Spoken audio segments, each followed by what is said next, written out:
All in Sports Network. We love sports. It is Thursday, March 27th, first day of the Sweet 16, and we have historical performances to go over. A couple of these games got out of hand. The early slate got out of hand pretty quickly, and the last two games a little bit closer, but really the best game of the evening and possibly of the Sweet 16, and quite frankly, possibly of the entire tournament was I believe it was the second largest comeback in Sweet 16 history, trailing by 16. The Texas Tech Red Raiders beat and complete the comeback in overtime over Arkansas to advance to the Elite Eight. They will take on Florida. Duke scores 100, and they beat an Arizona team who tried to make a late comeback, but really had no shot at winning that game. And just in a pure dominating fashion, Florida and Alabama win their games. BYU stayed in it, but like you said, Jake, you texted me about halfway through it. I think Bama is just a better version of what BYU is, or BYU is a worse version of what Bama is. But Jake, couple things I want to get off of our chest. First of all, scheduling. Why start a late slate at 9 o'clock? Not only starting the games at 9 o'clock Central Time, but you start them at like 10 minutes apart from one another, and they're both ending essentially at the exact same time. Bad scheduling, I thought, first of all. And then the reviews in college basketball, really all tournament, not just today, but they're more, I guess they are, at a higher impact now in the Sweet 16. And they seem to be more and more frequent. And they just take forever, whether it be a clock issue, a goaltending issue, whatever the issue is. They're reviewing anything and everything. Slowing down the pace of the game, making these games drag on much longer than they need to do. But yeah, so those are the two big things that jumped out to me. But yeah, other than that, all four of these teams I have in my Elite Eight. So currently on my bracket, I have a perfect Elite Eight. And so, yeah, we'll continue to ride this train. You had Wisconsin, didn't you? Nope, Bama. Okay. Yeah, I had Bama beating Wisconsin. Okay. Yeah. I had three of these teams in the Sweet 16. I did not. Obviously, I had St. John. Yeah, it's St. John's instead of Tech. Yeah. But yeah, the reviews are out of hand. The scheduling of the games, I don't understand why the first games didn't start earlier. You have them more spread out. You have games not ending close to midnight. Why are we catering to the West Coast so much? Which is not even where they get the most viewership from. Not only do they not get the most viewership, none of these teams are on the West Coast. Not one of them are Western time zone. Even if they were, just start them as the later game, and they would be at a normal time on the West Coast. And you brought up, Duke fans, like it's almost 1 a.m. and their game ends. Yeah. It's I realize that sounds like an old man being cranky. I get it, but it's stupid, and it probably hurts the viewership more than it helps it. And on a Thursday night, it does. Yeah, and on a for Friday nights, I don't care, but when you're doing it on what is for most people a work night, the game shouldn't be ending in the central time zone at almost midnight. I don't understand. And then with the reviews, it just I get more and more cranky at reviews later in the game whenever you're reviewing to change the clock by 0.2 seconds just to review it. And then apparently goaltending is different than it was several years ago. And because that did not look like a goaltend to me. I originally looked at it, I said, there's no way they're actually called a goaltending, and nonetheless reviewing a goaltending. Not only did they call it, they reviewed it, but then they confirmed it. And I was like, what is going on? And we're talking about the Texas Tech Arkansas game in overtime. The very first shot attempt in overtime was a Arkansas goaltend in favor of Texas Tech, and Texas Tech ends up winning that one. Jake, again, kind of the opening slate, the 5 o'clock window was where you got kind of the blowout games. Bama BYU, it was competitive first half. It was a fun first half, but as the game went on, as it stretched out, Bama, outran them and ran them out of the gym. And I think you personified it perfectly when you were just like, yeah, this Bama team is just a better version of what BYU is in every aspect. Yeah, I mean, BYU held this close for about a little over half of the first half, and then from that point on, it was just Bama increasing their lead. And BYU did their, I mean, they came out and they got out to an early lead. They were on fire to start off. I mean, couldn't have started the game off any better, but man, Sears, wow, what a player. I mean, this dude is a 81 threes shot in this game between the two teams. 25 made by Alabama, only 6 made by BYU. BYU took 30. 3-point line was, I mean, the obvious difference in this game. Everything else was pretty even in the stat lines, even down to rebounds. BYU actually got more shots up than Alabama did. Points in the paint was 50-16 for BYU, but it just doesn't really matter whenever Alabama makes 25 threes. And this is why Alabama's scary. This is why we said this before the tournament of their ceiling is so ridiculously high, because they can just do this on any given night. Yep. They can just make 20 plus threes, especially when you give them a week of rest before they play their games. Duke should beat them. I think Duke beats them 7 out of 10 times, but if Alabama just comes down and hits all their shots, they could beat Duke. They could beat anyone in the country on any given night. Yeah, they can also lose to just about anyone. It was a historic night for Alabama. Most threes made by a team in a March Madness tournament game. Mark Sears set a career high in 3-pointers made with 10. And then also you throw in Youngblood. He had 5 threes with 19 points, but Mark Sears, 34 points, 10 threes made. He made 11 field goals total. 8 assists, just an absolute one of those March Madness performances where I'm not sure we'll ever forget. It'll just be the Mark Sears game. It'll be the Alabama 3-pointer game. It'll be Mark Sears and the Golden State Warriors taking on BYU is essentially what it felt like tonight. Yeah, I just wish it would have been a closer game. I thought BYU be able to keep up, but it's hard to keep up with a team that scores 51 in one half and 62 in the next. I mean, Sears had 10 threes, Youngblood had 5, and Holloway had 6. That over hit, which, by the way, I was like, I'm going to bet that over no matter what it is. I bet it, and it was the highest over I've seen. It's like 170 something. And that over I think we said, like 175 and a half or something? Yeah, it was something like that. And that over, I could look at my bet slip, but I don't feel like pulling my phone up. But yeah, I think it was 174 and a half. And it hit with like 6 or 8 minutes left in the second half. It hit easy, which by the way, I mean, I don't want to say you should take betting advice from me, but I'm on a roll in March, so you may want to. Just tell Duke, Bama opening up at, I think I got it at 161 and a half. It was already moving up after I made the bet just about an hour ago. 161 and a half feels like free money. It's never free money when you're betting on sports, but I'm on a roll. I hit a big parlay today in baseball even. And right now I feel untouchable, which means I'm going to come crashing down. Yeah, but tail them for now. But yeah, Bama had 113. Duke scored 100, and that game being set at 163. Is that what you said? I got it at 161 and a half. It was already up to, I think, 163 and a half, like 30 minutes later, because everyone was jumping in on it. Yeah, so I can imagine 2 teams that scored 100 in the Sweet 16 going up against one another.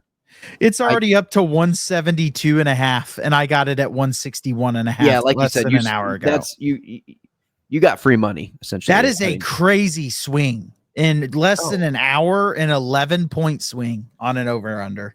Yeah. Jake, anything else on BYU Bama that you want to mention? Just disappointed. It was a flop of a game. It really was. I mean, it was high scoring, but it was never competitive. No, Bama was in full control of that game, and like you said, when Bama gets on a roll like that, they are one of the toughest teams, if not the toughest team in the entire country to defend. And BYU scored 88, and it never felt like they were going to score enough points to win this game. And that's just even early on when they were holding it close, it felt like BYU was just hanging on for dear life. It just felt like Bama was in a flow state. Yeah, it was one of those games where I had mentioned to you in the SEC tournament game with Texas and Tennessee in the 3rd round, where I said Texas is working their asses off to get every point, and Tennessee is just coming so naturally and easily. That's what it felt like BYU and Alabama tonight was. BYU was working their asses off to get their points. They got their points. They scored.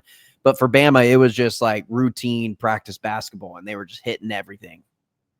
Yeah, I thought this game was I really did think this game was going to be close, and it did not deliver. I was very cranky at this tournament after the first 2 games, and then both of the evening games were blowouts at the time. And I just texted you, I'm ready to say it. This tournament sucks. Yeah, no, and then that sparked comebacks. Yeah, you did spark 2 comebacks. You sparked the Arizona comeback, which fell short, and the Texas Tech comeback, which was one of the highest comebacks, largest comebacks in Sweet 16 history. Yeah, so that was cool. It unfortunately happened at the hands of Texas Tech. Yeah, I think my text was warranted at that time, saying this tournament sucks. Jake, we have a standard rule on this podcast of whatever is said during game time, we're not held accountable for it after the fact. I think it was just accurate at that time. And honestly, this tournament still hasn't been the best, but even the Arkansas Tech, I wouldn't rate it as the best game. I'd probably say the Maryland Colorado State game was better because it was closer throughout. This game was you could turn it off in the middle because you thought it was over. This will be a more historically remembered game. Yeah. 16-point comeback, Sweet 16, overtime game. It wasn't necessarily a buzzer beater, but it was a last second, under 10 seconds. I'd agree with that, but as a complete game, I'm just saying it still wasn't the best game of the tournament as far as from a complete game standpoint. And I would say that 10-0 run from Texas Tech where they were just hitting everything. I mean, that was just, they were on fire. It was a very, very fun finish and a very fun overtime. Fun finish, fun overtime. I agree with that. Now that goes back to the old adage of, does a great game, can you have a great game and a sloppy, ugly finish that's kind of anticlimactic? Or is it a better game to have kind of just a 3-4 quarters, but your final 2 minutes are just electric and exciting, and that makes it a great game? It's more remembered when you have the electric finish. Yeah. I think a truly just great game, like a great game, is a game that is close throughout and has the great finish. Well, the Villanova, North Carolina national championship. Yeah, one of the greatest games ever played. I mean, the Texas USC Rose Bowl in 05. Yeah. Those are all-time great games. Yeah. Anyway, so let's go ahead. Maryland, Florida. Again, Jake, like you said, this one was in hand. From Florida, from the opening tip. I don't really recall a time where Maryland, aside from maybe the first 10 minutes of the game, was really had a shot at this thing. I think our prediction was pretty much spot on that Florida was just going to run them out of the gym. And that's exactly what happened. Yeah, this game actually went precisely as we predicted it. I think you said Maryland was going to have a lead at half. I think I said it was going to be tied. Florida was up by 2 at half. So point Jacob on that being closer. Sure, I'll give you that one. And then we both said they were going to pull away and win. I think you said by like 8 points or something like that. Then I think I said like 10 to 14 or 12 to 15, something like that. They ended up winning by more than that. By 16, yeah. But yeah, regardless, essentially the flow of the game, exactly what we predicted happened. Right. Yeah. Sometimes we know ball, rarely, but sometimes. But sometimes we know what we're talking about, like me having a perfect Elite Eight up to this point. Arizona, Duke, we've already kind of mentioned it a little bit, but it was all Duke for the majority of this game, and then Arizona within maybe about the last 6 minutes of the game started making a little bit of a push, made some noise. I was having a difficult time flipping back and forth between these two games, quote the Ray Allen tweet. But yeah, it difficult time because Jake, you having 2 games end at essentially the exact same time. I don't have this problem. I have YouTube TV and a big ass TV, and I multi-stream that stuff. No, that's I had my phone on one and I had my TV on the other. What a loser. Yeah. And I can't imagine not multi-screening during March Madness. Yeah. It's during the first weekend too, it's just 4 games on my TV at all time. Yeah. So, and the really bad part about the March Madness app is that they have the multi-view box that I can watch on your desktop or on your laptop, like on a website, on a web browser, you can have it. But on their app, they don't have it. So I have the app on my TV, and I was like, oh, cool. I'll just do the multi-view box. I'll do the 4 games at once on my TV because I download the app on the smart TV. No, it doesn't allow you to do that. You can only watch one game at a time. Let's all keep in mind, Tanner's not exactly what I would call tech savvy. I wouldn't say I'm not tech savvy. I wouldn't say I'm not tech savvy. Do we need to go back to what happened like a couple months? Actually, I think we dished that out on the podcast. Yeah, we've already discussed that. It's called an HDMI cord, and you just plug it into your TV, and then you plug it into your laptop. And if your laptop doesn't have an HDMI, there's converters for that from all different types of USBs. Jake, And then you got literally you probably have an extra HDMI cord hanging around. You can just take the one out of your PlayStation, plug it into your laptop. You got 4 games on your TV. Jake, first of all, this crappy ass Apple laptops, they don't do HDMIs, but yes, I would have to get a converter. I have a converter. That converter does not have an HDMI, so I'd have to get a USB to HDMI, which means I'd have to go buy a cord and go. Oh my God, you have to go on Amazon and spend $5 and then you get to watch all 4 games at once. But instead, let's just bitch about having to flip back and forth between the games. I'm at an age now, Jake. I'm a solid 30 years old, and I think I would rather just bitch and moan about my problems instead of actually solving them. I think I'm at that point in my life. With Amazon, there's just no excuse. You don't even have I have to go to the store and find the converter. Then I have to wait. I would rather go to the store. It takes me 5 minutes. You have to wait with free Prime 1-day shipping. I think I'd rather go to Walmart. It'd take me 10 minutes to get there and back. They might not even have that converter at Walmart because Walmart sucks. Well, Target, whoever, Best Buy, I don't know. I got one in town that it will take me less than a day to go there. But yeah, I have my issues with Amazon too. I'm not a good online shopper. I do get the wrong thing on Amazon all the time. That's not surprising. Most recently, so I have an electric razor. Okay, may not look like it right now, but I do have one, and the charger of that electric razor got lost. Poof, gone forever. Don't know what happened to it. So the razor has died on me. I've been looking for the exact charger. I've bought one of them. Have another one being ordered. I'm pretty sure that's the wrong one too, but I already had to return the first one that I got. And so now I'm just thinking I got to go to the store and just completely buy a whole new razor entirely that comes with a charger. I don't have any nice things to say right now about. I've gotten the wrong plug and the wrong charger. Probably about to be twice. Yeah, it's hard to like online shopping when you're for simple things when you're not competent. Dude, if I buy a shirt, it's the wrong size or the wrong material or something. It's always wrong. I bought the girls' toys that ended up. I will say, like, ordering. I don't use Amazon for everything for sure, but there are, like, if I was getting a converter, I would just order it off Amazon over going to what for me is Micro Center. But you just sometimes some people don't have the brain power to do things, and that's okay. And that is one thing I've always struggled with is like cords. I don't know what cords go with what. I just I don't like that they keep changing the cords on me. Like Apple keeps changing the charging cable. Well, you don't have to worry about that anymore because everything is universally changed to USB-C. Yeah. And it's and now there's an A, B, C, D. There's a whole alphabet with USB. And I'm like, hold on. I just thought there was USB. Almost everything is USB-C now. Yeah. The cord you plug into your PlayStation 5 controller, that's a USB-C. Right. It's like talking to a 3-year-old.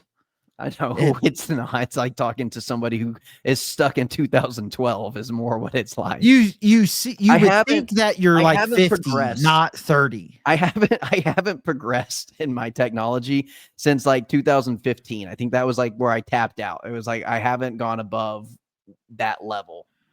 And so you weren't exactly on top of the tech ladder. But I understood some things, but if it's past 2015, I'm probably going to be behind the 8 ball on it. You called me an old man tonight because I was getting cranky at the game. You were getting going late cranky and about stuff. the time of the games. And you were really upset about the times of the games. well, first off, I had watched a bunch of blowouts while you were at Theo Von laughing. I went to a Theo Von concert tonight. Yeah. Second off, yeah.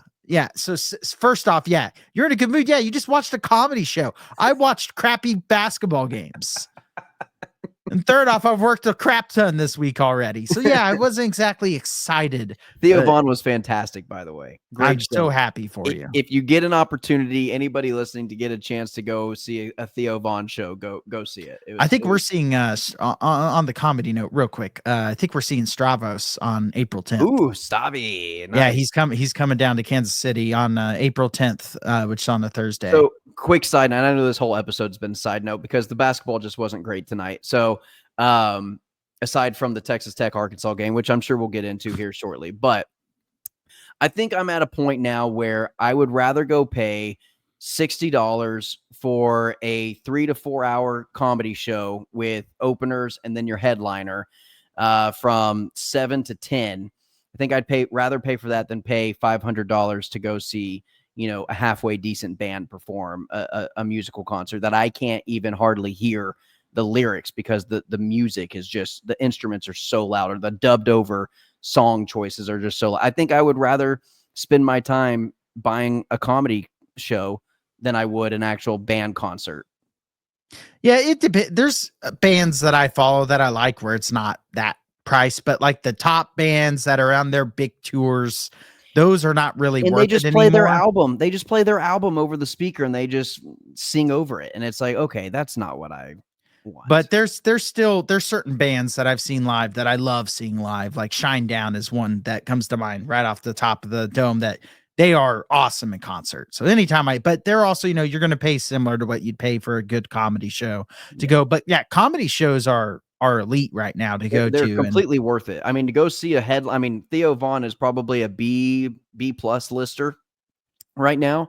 And I mean, super affordable. And he had about 2,000 fans in the seats today. I mean, it was a packed house. It was a jam packed. Yeah, so it's like a cool theater we're going to. It's in downtown, and it's like an old school looking theater. It's got all the artsy stuff looking for it. Yeah. Like you'd see on some of the comedy specials on Netflix. And we're going to be in a suite for $70. Yeah. See, you can't beat that. You can't beat that. For Stavi, who's again pretty big right now, like EB plus level guys, right? Similar to Theo. I'd say your A level guys are like Bill Burr, and then Theo Von and Stavi are probably like maybe a notch. They're the up and comers, younger guys that are doing some of their best stuff right now. Right. So, but yeah, it's not a Kevin Hart, it's not a Bill Burr, but it's still pretty good guy, pretty good.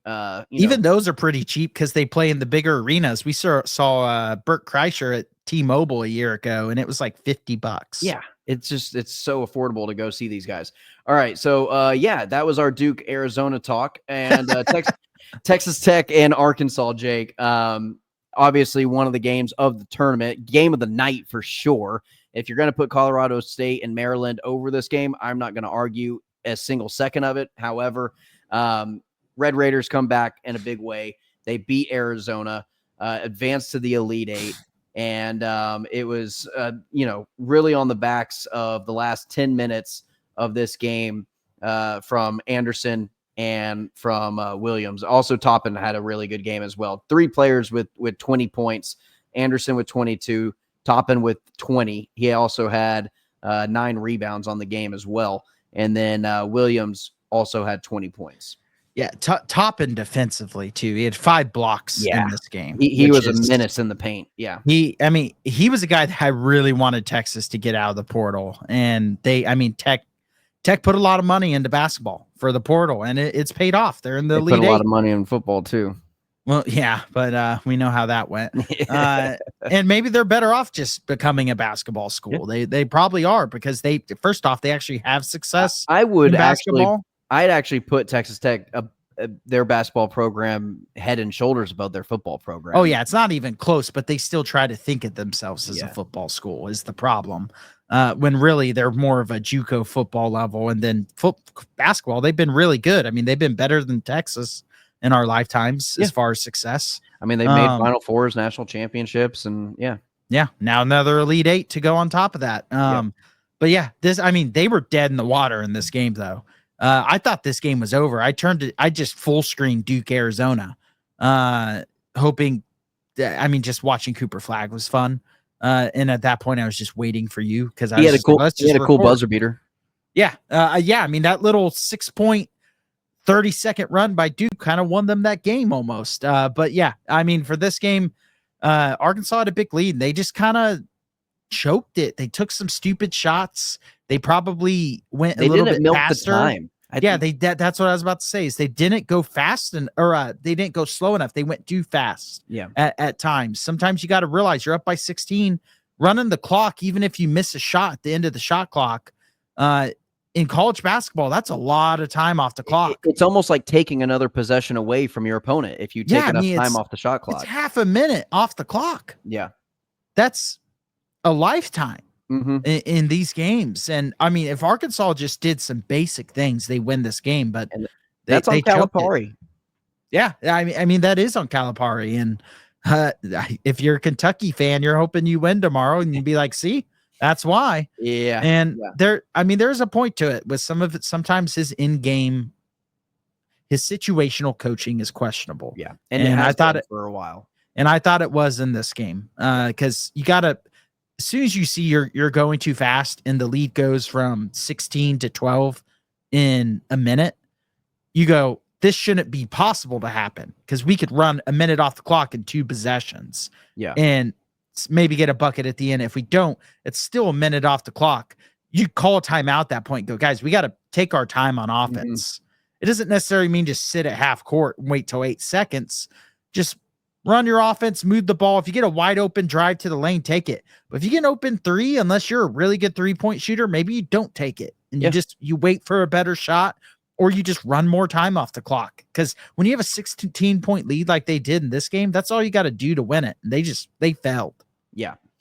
Jake, that's the 4 games that happened tonight.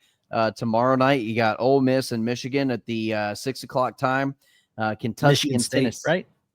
Ole Miss, Michigan State. What'd I say? Mississippi State? You just said Michigan. Oh, Ole Miss, Michigan State. Because Michigan does play tomorrow. Yes, Michigan does play tomorrow. Ole Miss, Michigan State, Kentucky and Tennessee, big rivalry game there. That'll be the 6:30 tip-off. And then at 8:30, Michigan and Auburn. And then again at 9:09, Purdue and Houston. Again, makes no sense to me why we're starting games at 9:09, but at least it's on a Friday night and not on a work night. But of those 4 games tomorrow night, Jake, which one are you looking forward to the most? Tennessee, Kentucky. I think so too. Kentucky's going to be they swept Tennessee in the regular season. And it should be good, which by the way, Tech coming back and beating Arkansas stopped the SEC from guaranteeing half of the Elite 8. Yeah. Because they were guaranteed half of the Elite 8 if Arkansas won that game, which is insane. Yeah. And they still have a chance to, and probably will, unless Michigan beats Auburn. So they were looking at likely 5, maybe 6 of the Elite 8 if Arkansas held on for that game, which is unbelievable because we can go back a few episodes ago and finding Tanner going, was the SEC overrated? Because their lower seeds lost some games. I was just asking a simple question. I don't think I'm just pointing out a simple question that was asked. I don't think I definitively answered that question. I just asked a question. We can roll back the tape, but I think Tennessee, Kentucky. Yeah, I think a sneaky good game is Ole Miss, Michigan State. I think that's kind of like my sneaky underdog, like maybe under the radar good game. I wouldn't be surprised the way Auburn has been playing. If Michigan comes away and wins that game, it could possibly set up for Michigan State in the Elite 8. How cool would that be? That'd be a great game. But yeah, I think those are the games. The game I'm probably looking forward to the least out of all the Sweet 16 games is Purdue Houston. Yeah, I don't want Purdue to win that. So I just want Houston to blow them out. Yeah. I want it to be a blowout. That's a game I want to be a blowout because I don't want to watch Purdue play basketball anymore. Ole Miss, Michigan State just scares me because at this point, my bracket's not a disaster, but it is a Michigan State loss away from a disaster. I think it would be fun for storyline purposes. I think it'd be fun to see Michigan State, Michigan in that Elite 8 game. in the Elite Eight. And then I just think Kentucky, Tennessee is going to be an I excellent. just don't. I don't think Michigan's going to beat Auburn. I think Auburn got things rolling in that second half against Creighton. Yeah. I don't think Michigan's that good of a team. I think they beat. I think that one thing that kind of goes under the radar is the break between the first weekend to the second weekend. You get that Sunday all the way to Friday to just kind of rest and regroup and recalibrate and do some film study. And when you give the top teams, Duke, Auburn, Florida, that much time to figure out their opponent, typically they're going to be the team that comes out as looking like the better team. Yeah, I mean, we can run down and give our quick predictions of each game real quick if you want. But yeah, go start with Ole Miss, Michigan State. Yeah, I mean, I'm going to roll with Michigan State. I don't feel overly confident because Ole Miss is playing really good. But giving Tom Izzo a week, granted, Chris Beard's on the other side. But I want Michigan State to win this game because I don't like Chris Beard. And I want Michigan State to win this game for my bracket. I will not be betting this game, but go Spartans. Yeah, I've also got Michigan State winning this game. Jake, do you have a spread on this yet? 3.5 for Michigan State. I think that's about right, honestly. Yeah. I would take Michigan State to cover. I'll bet it. Screw it. I'll bet it. I was going to say, this is a game that I would just kind of stay away from personally. Yeah, but I got to roll with my bracket. And maybe my betting magic makes my bracket a little bit more magical. I've got Michigan State winning this game in my bracket. I'm going to continue to shoot for my perfect Elite Eight that I'm currently working on. I've got 4 teams in there already from tonight's games.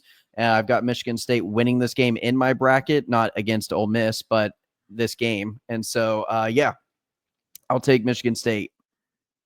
I'm going to take Tennessee for this next game. I had Kentucky losing in the first round, so I'll take Tennessee in this. I did have Tennessee, Kentucky, and I had Tennessee winning. I think it's hard to beat a team 3 times. It's cliche, but it is. I think Tennessee finds a way to win this game and get to Elite Eight. I also have them in my Final Four, so got to roll with them. Does the Rick Barnes effect play a role in this game? I mean, they're in the Sweet 16, not the Elite Eight. I think that takes more over in the Elite Eight. That's kind of the round he's gotten past it one time with Texas, but that's the round he's gotten to Elite Eight a decent amount of not a ton, but it definitely could. I think Tennessee's a better team than Kentucky, and I don't think the better team is going to lose 3 times in one season. I've got Tennessee winning this game as well. And Jake, Michigan, Auburn. I have a really tough time picking Michigan in this game. However, I think Dusty May is a great coach. I think he has some sort of magic when it comes. Is he a tournament coach? Probably. Like he did it with FAU, taking them to the Final Four a couple years ago. I could see it kind of being that thing where he out coaches Bruce Pearl in a game like this. I could definitely see that happening where Michigan just has an answer for Auburn for everything that Auburn throws at them. But Auburn is the better team. I'm going to go with Auburn in this game. Might be a sneaky close game, but I could also at the same time see Auburn kind of running away with this game and win by 13 or 14 points. Yeah. Auburn big in this game. I don't think this is going to be, it might be close. It might be close, kind of like some of the games were tonight. Michigan has a problem with turnovers. That's just not gonna play well into Auburn. I don't think it's a good matchup. I don't think Michigan is that great. They barely scraped by against UC San Diego. Almost blew that game in the second half.